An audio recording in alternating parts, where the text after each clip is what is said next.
is the appeal of the Muppets? Is it their buffoonery, chicanery, overall tomfoolery mixed with heartfelt shenanigans? Yes to all of this. But today I'm going to focus on a consistent and essential factor in every Muppet project. Music. It's the very first lyric on their theme song. It's time to play the music! And their music has become as iconic as they are. Throughout the years, there have been many songwriters and genres the Muppets have been placed into, yet all these songs are distinctly recognizable as Muppet music. So I'm here to ask, what makes a Muppet song a Muppet song? To answer this question, I will be going through the 10 most iconic songs from the Muppets' most successful projects. Then I will analyze each song's makeup in these 5 categories: form, harmony, lyrics, recording attributes, voice, and prosody. In my analysis, I will be searching for the similarities and differences between each song and then determine what exactly makes a Muppet song a Muppet song. It's time to get things started on the most sensational, inspirational, celebrational, Muppetational. This is what we call a Muppet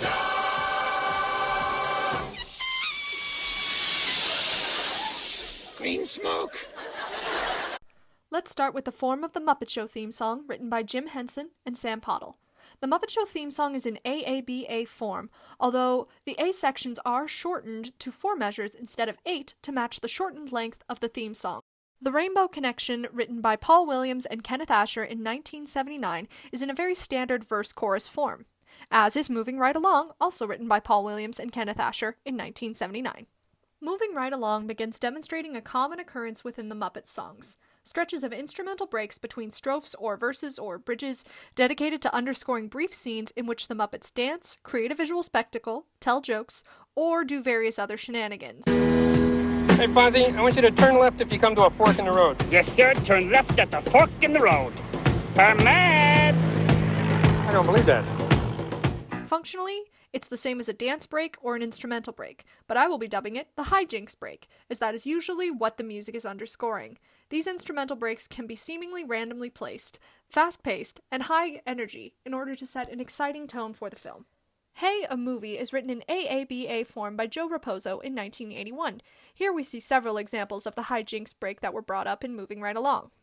Then we have Together Again, which is written in strophic form by Jeff Moss. There is a hijinks break, but it is very short, as the entire song is very short. Like The Muppet Show, it is setting the tone for the movie.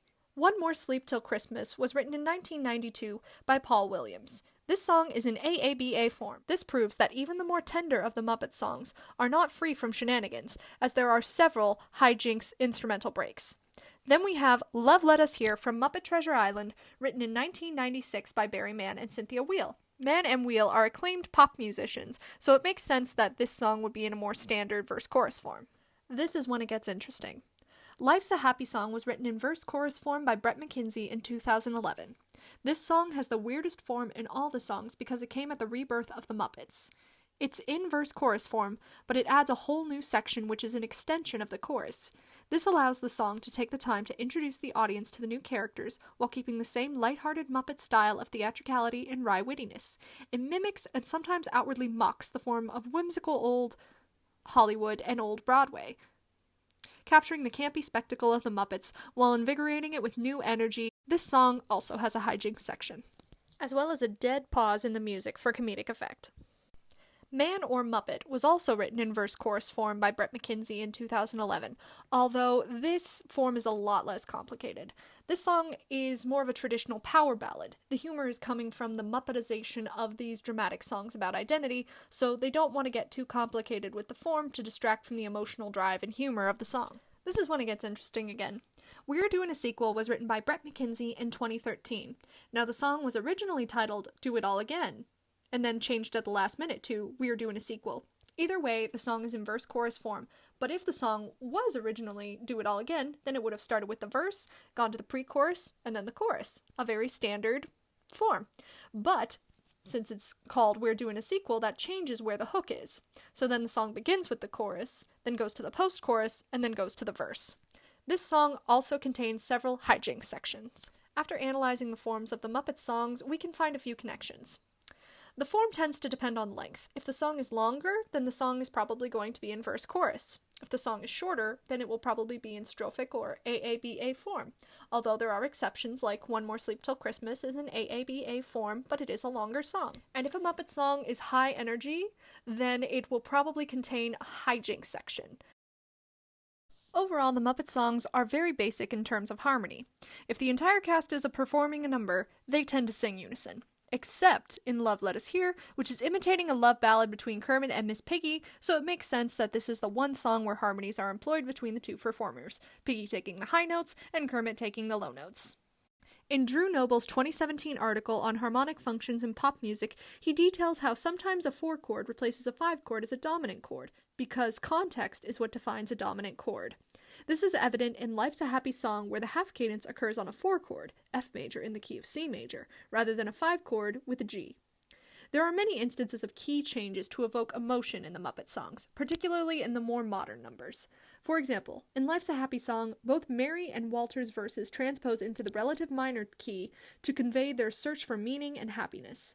In another example, within the song Man or Muppet, which occurs in G minor, the song switches to the relative major, B flat for the chorus, representing the search for identity. Then, in the final refrain of the chorus, the song switches to C major, because both performers have come to peace with their identity. The relative minor is also employed in songs like Movin' Right Along to convey the twists and turns of the journey, C major for the verses, A minor for the chorus. The other Muppet songs have a fairly expected chordal progression, most containing a key change in the refrain, which is standard pop music. Rainbow Connection changes from A major to B flat major. One More Sleep Till Christmas transfers from E major to B major. Most Muppet songs on the shorter side follow a very basic chordal progression, as they are meant to mimic the old minstrel shows and variety shows of yesteryear. Also, they don't have a lot of time to do a lot of fancy footwork with their harmonies. So it makes sense for them to let the harmonies be as simple as possible, and let their puppetry and shenanigans add variation to the formula. So they let the relaxed tempo and soothing chords of the ballads do the talking, as well as the bright energy and major chords of their big show-stopping numbers. I'll be going over some consistencies between the lyrics between each Muppet song. Firstly, I'm going to divide the Muppet songs into 2 categories. 1, the emotional ballads, and 2, the big energy spectacle numbers. In the big spectacle numbers, the lyrics tend to be very repetitive to ensure the audience is humming the tune long after the song is over. These spectacle numbers also don't tend to have a fourth wall. The songs are usually the Muppets talking directly to the audience. These spectacle numbers include The Muppet Show theme, Moving Right Along, Hey, a Movie, Together Again, Life's a Happy Song, and We're Doing a Sequel. Then there are the emotional ballads about self-discovery. These lyrics usually revolve around some sort of question the characters are asking themselves. Am I a man, or am I a Muppet? Am I a Muppet? Was I dumb, or was I blind? Or did my heart just lose its mind? Why are there so many songs about rainbows? Although One More Sleep Till Christmas isn't necessarily asking a question, it still has introspective themes about one's place in the world with the people around them, so I would still classify it in this category. Now let's talk about the similarities and differences between the recording attributes of each Muppet song. The show-stopping Muppet numbers tend to start out with sparse instrumentation, like a piano, and then layer the rest of the musical sections, like the strings, the percussion, and bells, until the full band is playing in full force by the end, with an emphasis on the brass section, making it big and bombastic. There is a splattering of interesting instruments here and there to add flavor and emphasize the silliness of the Muppets, like the bells and toy piano in Life's a Happy Song, and the kazoos in the Muppet Show theme. Whereas in the ballads, the piano tends to take the lead in instrumentation as well as the string section and the woodwinds. The brass are a supporting role, not the headliner. The instruments are increasing in volume in these ballads as the emotion of the ballad increases, creating a very delicate yet powerful sound. And of course, Kermit's banjo makes appearances here and there, usually to start or transition throughout a song, like in Rainbow Connection, Moving Right Along, or We're Doing a Sequel. The banjo instrument in a Muppet film is synonymous with the character of Kermit. When we hear the banjo, we know he's on his way. In these show-stopping spectacle Muppet numbers, the Muppets tend to feel far off in the distance, as they are usually singing these songs in a very performative, public setting, like the middle of a street or a theater. Although in their solos or asides in these big bombastic numbers, the Muppets do feel much closer as they are trying to let the audience in on the joke. In the group numbers, when the Muppets are singing in unison, the primary Muppets feel closer than the other chorus members, like Kermit, Piggy, or Fozzie Bear.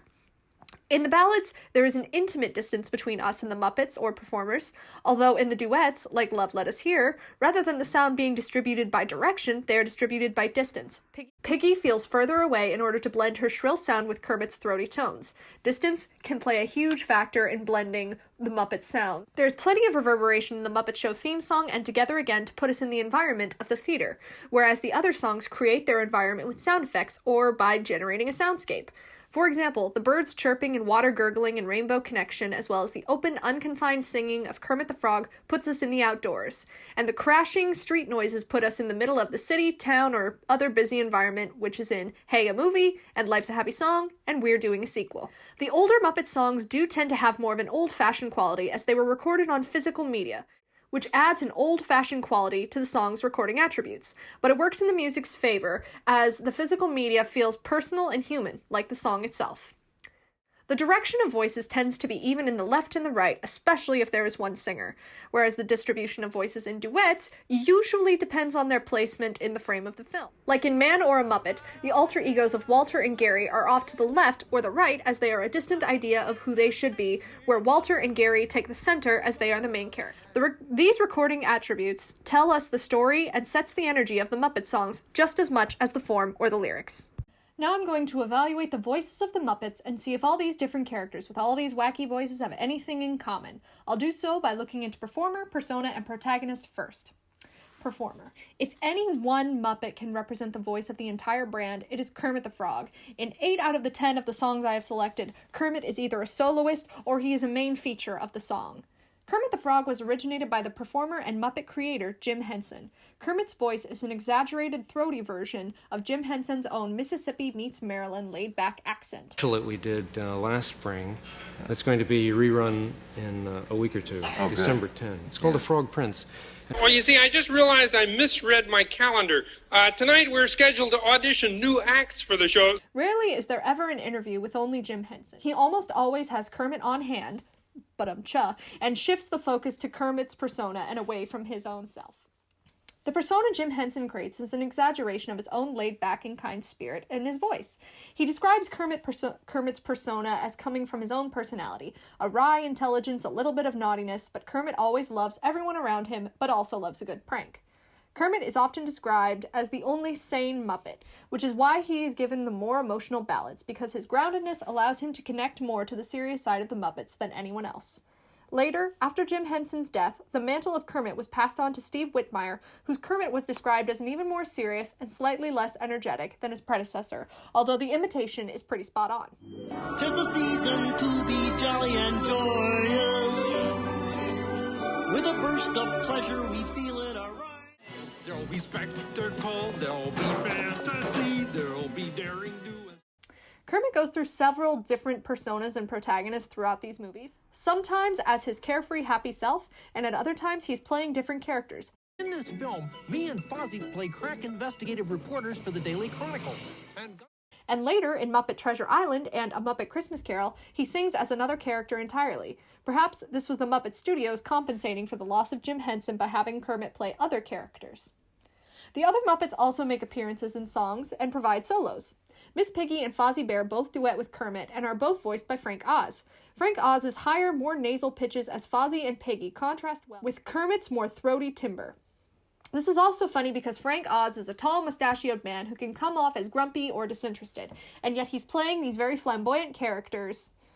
Fozzie is motivated by his insecurity, and Piggy is motivated by being a drama queen. These Muppet personalities were created to directly contrast in conflict with Kermit.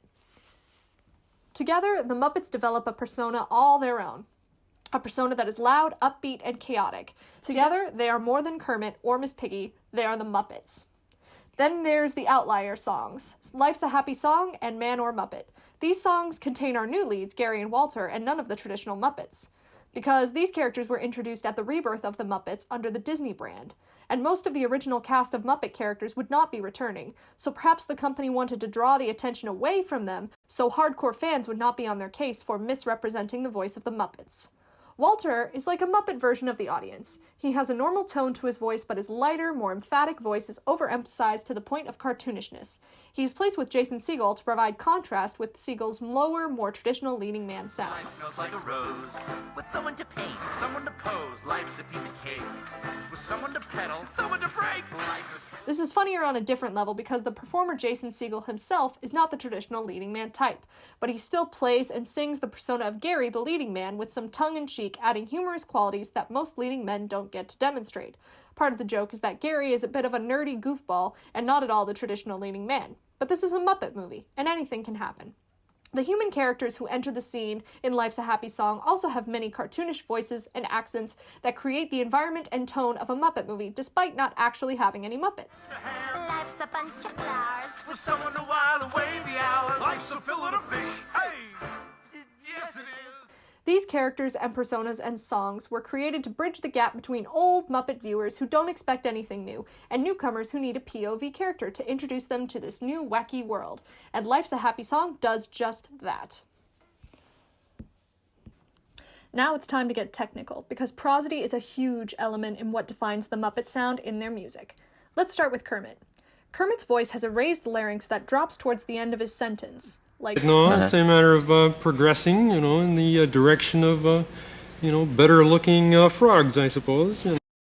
There is a tongue clench to intensify the tone of his voice as he raises his soft palate to keep the sound open.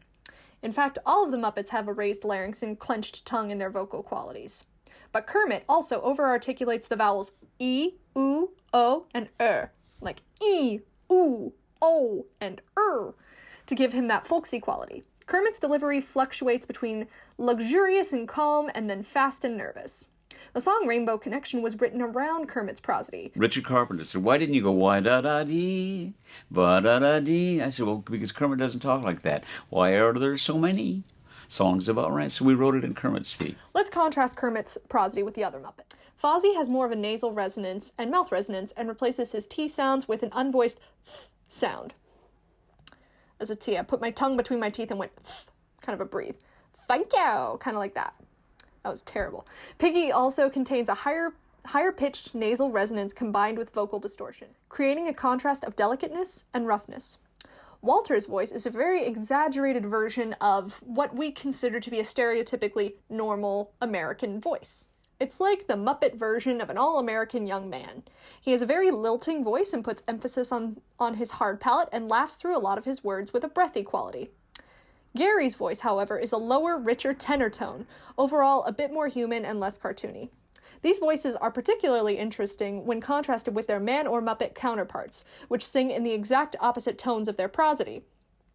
Gary's Muppet counterpart lacks the richness and slightly rugged, awkward quality of his voice, whereas Walter's human counterpart sounds deep and robotic, which is exactly the opposite of his voice, and sounds even sillier than compared to Walter's lighter, cartoony voice. When the Muppets all sing together, there is nothing that should work about that sound, and yet it does. This is because the music for the group spectacle numbers is written with the vocal differences and prosody of the Muppets in mind, ensuring that the delivery is not unbearable. The musicians do this by making the notes short, separated staccato phrases. This way, the actors can all perform their songs in the voices they want without too much worry of contrasting each other to a horribly distracting degree. Rarely is there an instance where the characters hold out a note when they're all singing together, except at the end of a song, and at that point all the actors raise their soft palates and their character voices to create a united howl singing sound that is both comedic and effective in ending the song. There are also longer notes in the Muppet duets. In this instance, they are not worried about the voices contrasting each other because they want to emphasize the differences. Kermit also gets to sing the long notes on his solo because his lilting tone lends itself to going up and down the octave at will, and his clear tone combined with his interesting vocal inflections makes for a very interesting and overall pleasant sound to listen to. In the end, the different prosody, inflection, and vocal stylings of the Muppets shouldn't work, but the sounds combine to create a beautiful web of chaos, like a Jackson Pollock painting. So let's quick go over exactly what makes a Muppet song a Muppet song. The longer Muppet songs tend to be in verse-chorus form, whereas the shorter songs are in AABA or strophic form. The Muppets have very simple harmonies with expected chordal progressions, with exceptions here and there. The two Muppet styles are the big energy showstoppers and the gentle ballads. The showstoppers tend to be more repetitive lyrically, whereas the ballads tend to be more complex in their lyricism. In the showstoppers, the Muppets sound very far off in the distance and usually in a location like a street or a theater, whereas in the ballads, they are in very close, intimate proximities, either outside or in a studio situation. Distance plays a key in blending the Muppets sound together, bringing out the most important voices closer to the listener, whereas the other voices are further away. The distribution of the Muppets' voices tends to rely on where they are placed in the movie frame. Part of the success of the Muppets comes from Kermit's overall prosody and vocal inflection.